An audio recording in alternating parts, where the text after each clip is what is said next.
morning, everybody. This is Johnny S with another 6 vlog. Beautiful day at Greece, getting warmer and warmer. Hey, doggy. It's hilarious. Not as hot as yesterday. Yesterday was extreme. Like, I was sweating all day. And because I've got this thing that I don't like to wear when it comes to t-shirts, like for work and stuff, I don't like to wear short sleeves. I think it looks silly to me. So you know, I wear long sleeves, and I was sweating my ass off, literally. Anyway, so as you have no doubt guessed, my name is John. I'm mixing up my words. My name is John. This is the morning routine that we're doing to work. On top of an R6, Yamaha R6 2006 model. And we're having a discussion. Today's discussion is going to be about MotoGP. What is MotoGP? Not that, I don't think there's a person in the world that doesn't know what MotoGP is, but you know, nevertheless, we'll mention it.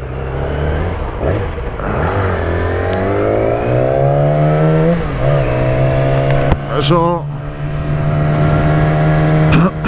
MotoGP is motorcycle sport, motorbike sport, if you would like to call it. There's different categories, beginning with the 125cc, and then I think it's the 250, then the 400, and the big. These do change from time to time. So you'll see the big league, I think, was 500cc a long time ago. Then it became 800 and 900 something, not sure. The bikes that are used on the MotoGP are not road bikes. The companies which take part in these are normal companies which are bike manufacturers, such as Yamaha, Kawasaki, Aprilia, Ducati, and all them. From time to time there have been some companies which have not taken part into it.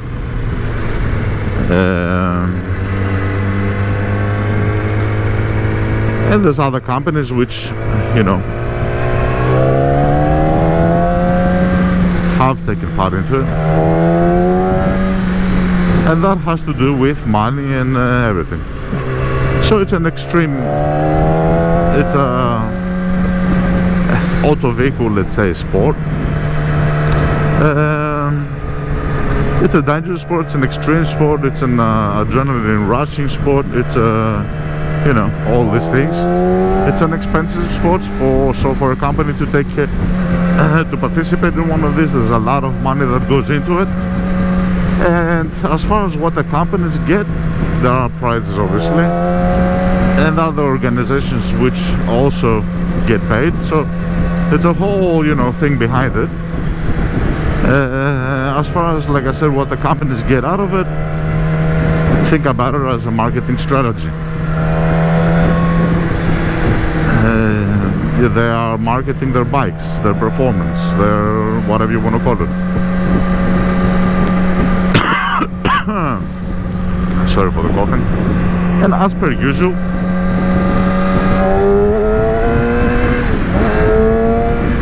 the technologies which have been utilized in MotoGP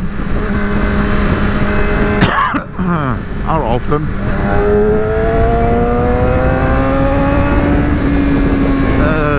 then carried over to the superbikes. Yeah, not just the superbikes. You know, the super sport is the closer, let's say, category to the MotoGP. Hence why I was in love with them. Meaning that they are the bikes, as the word says, that are for super sport. Super sport meaning that they are sporty bikes. They are built to race, to be able to handle big speeds. They are built to go on normal roads, so not dirt, normal pavement, and they are built in specific ways that, you know,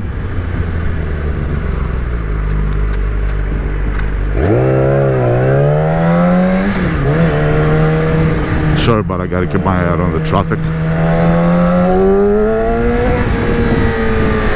So they are built in such ways that, you know, are best to perform.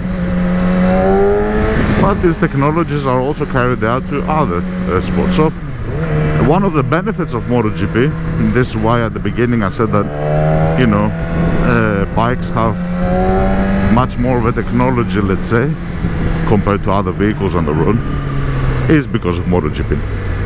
And that's not only for the MotoGP sport. You know, the Formula 1 is a similar sort of a thing. I mean, look at them. They're going to hit each other. This is hilarious. What the fuck is this guy doing? The other guy is parked like a moron. Obviously, it's like this type of stupidity, let's say, that is, it goes, you know, one stupidity brings another one. It's a chain reaction. It's a chain reaction of stupidification. So, you know, you know, the Formula 1 also is one of the sport that, think about it, that the R&D component of these companies that are experimenting with things, they have good engineers which they discover, let's say, or they research, or they refurbish, or whatever you want to call it, different technologies.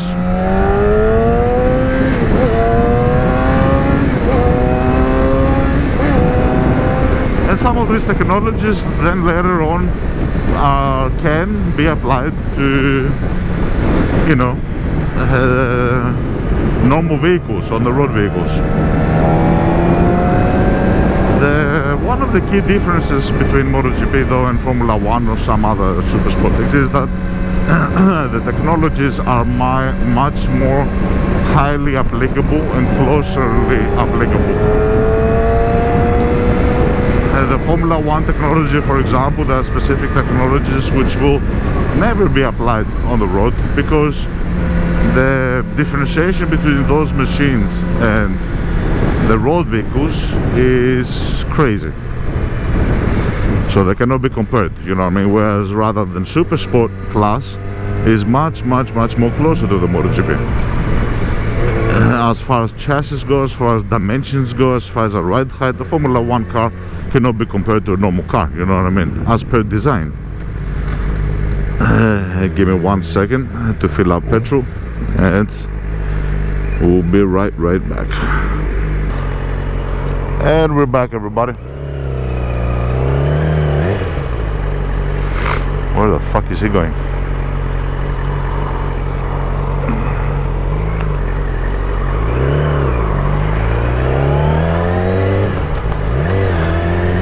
So that's one of the biggest advantages, and that's why super sport bikes, and in bikes in general, but more on super sport bikes, they have what I said at the beginning, the epitome of technology, of machining, because they have MotoGP behind them to support them. And we're talking about now major manufacturing companies which spend millions and millions. One MotoGP bike can be worth, you know, millions. Look at this idiot.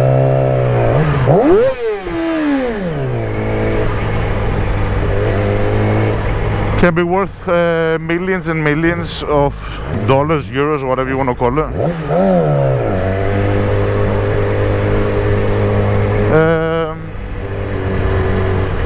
What the fuck are they doing, seriously?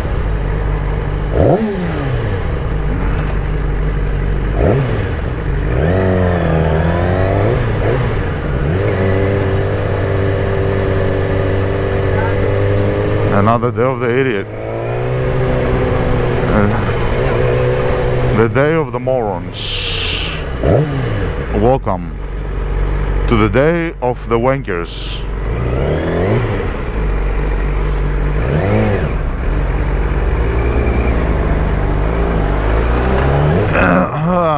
patience is running low. I'm gonna start fucking cursing and throwing burnouts.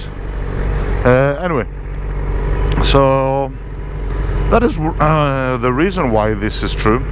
One MotoGP bike costs millions and millions. Not millions and millions, it might be 1.5 million. It's a fucking extreme machine. But those technologies, they can be much better applied to you know, super sport class on the road.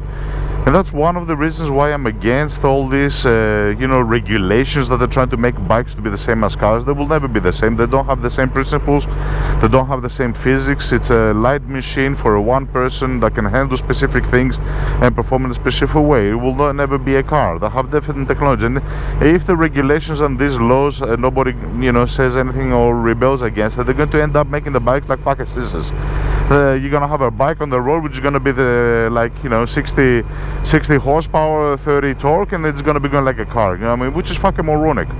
And therefore they're not gonna be the epitome of technology and so forth. So all this goes like a chain reaction, you know what I mean, one brings the rest, and the next, and the next, and the next. At the moment, super sport class bikes, and some companies have cut down. For example, Yamaha, our lovely Yamaha, when it comes to the R6, they have announced that we're going to discontinue it.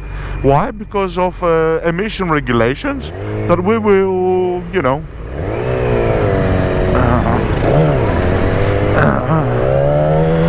that we have decided we're going to cut down on this.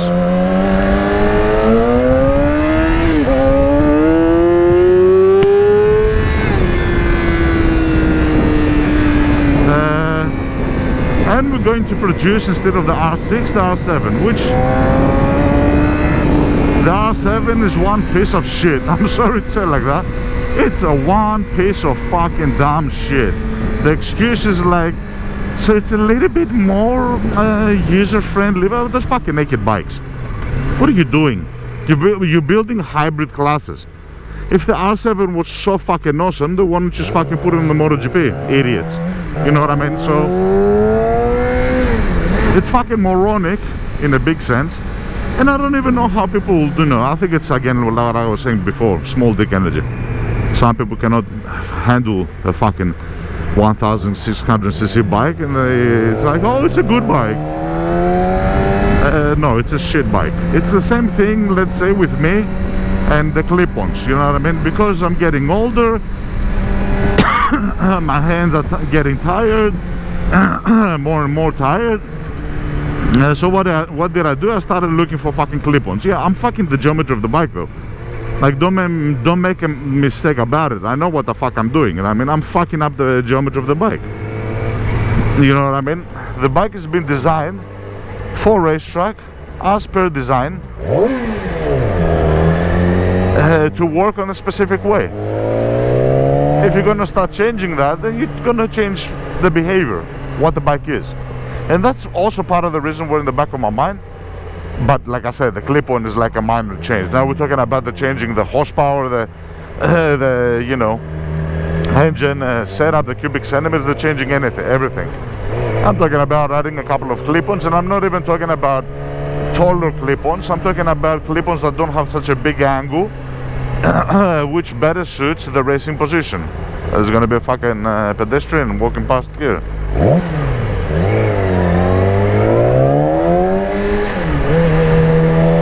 Fucking idiots.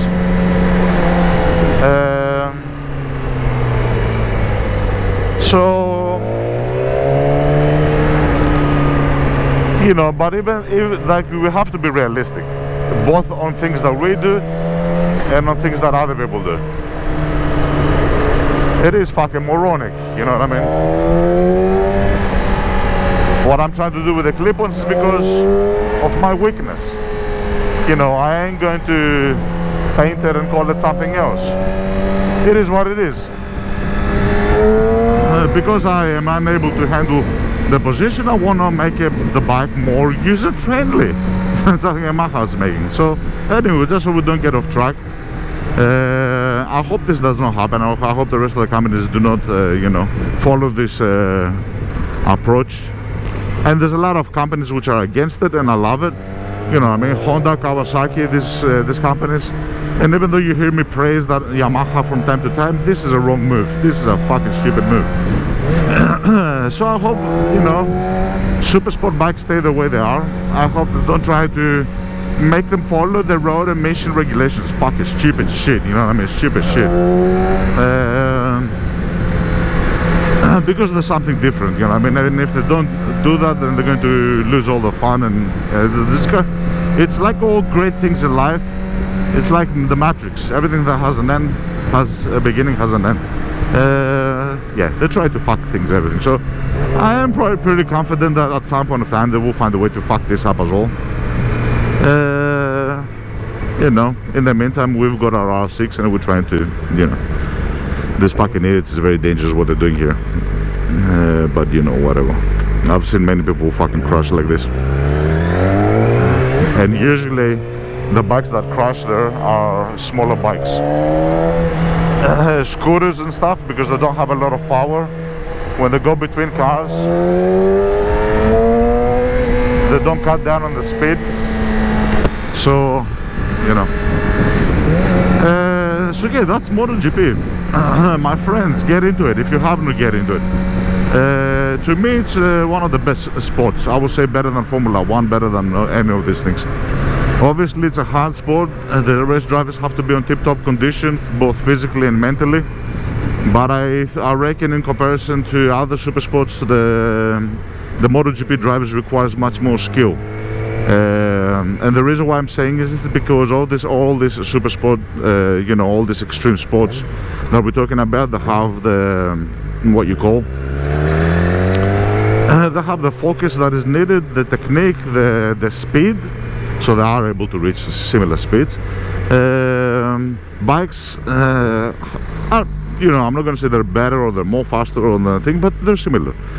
So they have to have all the, let's say, reflexes, the dexterity that comes into place with all these things. But the difference is that on a Formula 1 super sport, the G-forces which you're accepting, you're sitting down. You know what I mean? On a MotoGP bike, you gotta be walking around. You know what I mean? And MotoGP drivers, you know, you might be saying, yeah, he's sitting on a seat. Most of the times, MotoGP drivers are not 100% sitting on the seat. They're always pushing against the foot pegs with their feet. It's like they're doing kite surfing. You know what I mean?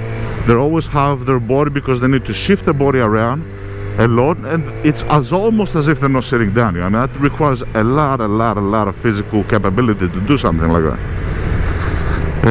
As well as being on a super sport machine is not as simple as it sounds. It's not like, you know, you're just sitting on a super sport machine and whoop-de-doo-da. You know what I mean? It's you're sitting on a super sport machine, and in order for you to counter steer the G-forces and everything, it's very difficult. It's very difficult. And that had become obvious with a specific MotoGP driver by the name of Pedrosa. Pedrosa was a small-bodied MotoGP driver, and it was very difficult for him, and a lot of other MotoGP drivers gave him, you know, appreciation on what he was doing because of that reason and that reason alone. You know what I mean? It's very difficult. And because the power is much more intensely close to the driver, it's literally between his legs, it can be much more dangerous than the Formula 1. And what I mean by that is, for example, let's sit a bit here. So what I mean by that is, just like with the Formula 1 driver, obviously it's dangerous, there can be accidents and everything. But the difference in the MotoGP is that if you have an accident, you have no protection, nothing, not even a little bit piece of a metal, you know what I mean? And you might say about a Formula 1 car, if it crashes out, it's you know, much more dangerous because of all the metal and things. So, you know, again, it's very dangerous sport, and that also adds to the excitement, to the adrenaline. And obviously, you know, once a rider gets to a specific age, they cannot, you know, race anymore. So I would suggest for everybody to get into there. My age was the age of Valentino Rossi, so he was my favorite. He is 1 year older than me, so I'm 44, he's 45, currently speaking. And I have followed his whole career. There's many guys, and you know, I'll suggest that you have a look at those older Valentino Rossi days to see what the MotoGP is. I also like Marquez. He's currently the one of the champions, so I do follow MotoGP sport, but not as intensely as the Valentino Rossi days. And that's because he had made the sport what it is. He was unique. He was different. It was just awesome. So I would suggest for everybody to get into it. And a little hint that not many people might not know. There's a MotoGP, a former MotoGP driver by the name of Alvaro Bautista. He was always one of my favorites. Like if you ask me, John, who do you love? I would say obviously Rossi, because the whole world loves Rossi. But if you told me who are you a fan of, I always used to follow Alvaro Bautista.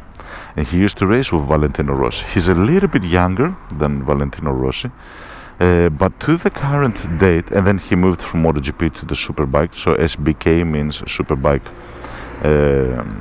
category, and the Superbike and MotoGP categories have differences in the sense that Superbikes actually take Superbikes from the road and they buff them up in order to make them raceable. That's why I say Superbikes are very close to MotoGP as far as notion goes.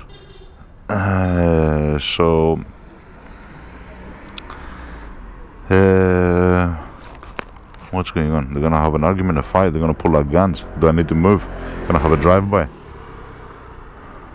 Anyway, and so I would recommend for everybody to research Alvaro Bautista. He's a Spanish driver. He's small-bodied. He's kind of blondish, fair-skinned sort of. I used to love the guy. And he is now close to like 43, I think, something like that, if I'm not mistaken, 42, 41, something.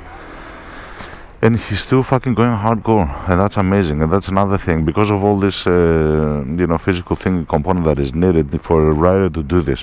He was the 22-23 Superbike champion, so it's not like he changed sports. He's actually competing fucking hectically, Alvaro Bautista. So I'll say it more on Alvaro. I might put some text up, Bautista. And not only that, but I think on 2023, when I heard this, because I'm trying to follow him, but obviously not as much as back in the day. Now I've kind of lost touch with everything, but I think I heard at some point that Alvaro Bautista in 2022 or 23, I'm not sure, because there was a shortage on the MotoGP, one of the drivers or one of the companies was sick, that he actually substituted as he was racing on the Superbike. So we're talking about an old guy here that not only he's racing Superbike,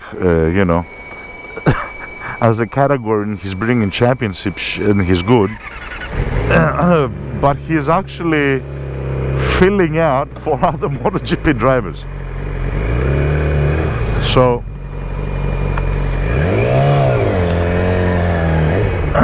so this is crazy stuff, you know what I mean? I will advise for everybody to get into it and have a look at Alvaro Bautista. He used to be and still is one of my favorite. And I think from the old guys he's the only active one. And there's many more names, if you're interested, but if you in generally search Valentino Rossi, you will see other guys. Carlos Checa was another one. Seth Gibernau was another one. Casey Stoner from Australia, since I was from Australia. People in Australia call him Morning Stone, Casey Mourner or something like that, because he was whinging all the time. Anyway, so I just wanted to mention this, and yeah, look into it. It's bloody awesome. Okay, everybody, thank you very much, and I will bid you goodbye.